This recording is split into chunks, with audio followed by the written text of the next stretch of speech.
En dit is correct wat de provincie Friesland net meer wil. Het bregenspringen zorgt nevens haren voor gevaarlijke situaties.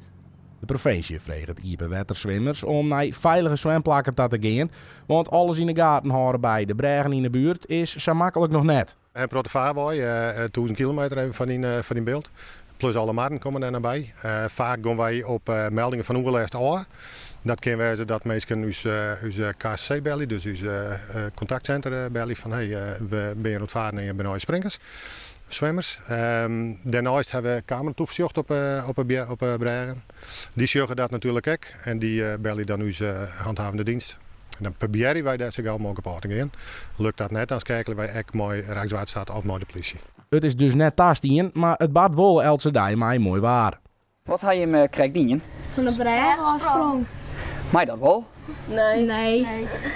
Waarom mij dat net? Nou, Gevaarlijk. ja, voor de boten. Nou, wij denken er wel om, we zijn wel voorzichtig. Maar we hebben er wel veel plezier van. Kan niet zoveel kwaad. Dag zat de provincie de campagne Spring net in het leven open om bregenspringers bewust te maken van de gevaren. Wij jouwen toch wel regelmatig bekeuringen uit. Maar dat is net uw eerste doel. En dat is eigenlijk een beetje wat je vaak jaren van het gaat om een bekeuring, maar daar gaat het net om. Het gaat om zowel de veiligheid van de springers, maar ook van de vaarwerkgebruiker. Het is het grootste deel veiligheid. En als mensen echt net luisteren willen, ja, dan krijg je dan een bekeuring. En dan kost dat helaas €160. Heb je dat dan om tientallen, om honderden? Kun je in zo'n rangorde praten? Nee, per jaar gaat het om tientallen. Ja, zeker wel.